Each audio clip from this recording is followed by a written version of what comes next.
This video is for anyone taking a first-year linear algebra course or who wants to understand the basics of linear algebra in plain English. In the last video, we did one example where we did a matrix A times a matrix X. Sorry, a vector X. Now we're going to do one more example here. This is A times X. Remember, the entries in X are the weights on the columns of A. So if you look at A here, we've got two columns, yeah? We've got that first one, 2, 8, negative 5. We've got a second column, negative 3, 0, 2. So when we multiply by a vector X, this 4 and 7 are going to be the weights on the columns. So the first column has a weight of 4, the second column has a weight of 7. Okay, let's take a look at this. And by the way, if you're enjoying this content or you find this sort of thing helpful, hit the like, hit the subscribe button, because I'm going to give you tips like this every single day. All right, let's take a look. So we write AX. That's this here. That's AX. A and X. Now, this is just what we said. The entries in X are the weights on the columns of A. So you get this thing and this thing. 4 times the first column plus 7 times the second column. Okay. Now, the way this works is you just multiply this 4 into each of these entries. All right, so that's how you get these numbers. Then the 7 into each of these entries. That's how you get these numbers. And then when you plus two vectors like this, you just add up the entries respectively.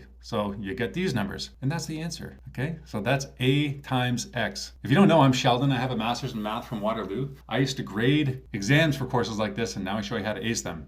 All right, let's go through another example here. So if we have V1, V2, V3 in Rm, the task is to write the linear combination, this thing here, as a matrix times a vector, right? Because the goal of this is to understand this AX equals B notation. What the heck does that even mean, right? Well, if these are columns, V1, V2, V3, those are columns, and then these are weights on those columns, well, this is ringing a bell. This is kind of like the last problem that we did. It's a little bit different, right? I wanted to give you something a little bit different, of course. So let's break this down a little bit. We got this is equal to, we split out the columns, V1, V2, V3, and we split out the weights, 3, negative 5, and 7. And that's equal to AX. That's how we can write that, okay? There's a connection to the system of equations that you've seen before, okay? It's equivalent to writing it that way. You could also write it this way. And this is what we're introducing, is that we have this way now. We can split it up as to AX equals B. This is a matrix equation, all right? By the way, I've got hundreds of exam style problems on my site, organized by topic, by course, by difficulty. Check it out. I know you're going to love it. Link is in bio. Let's do some more next time.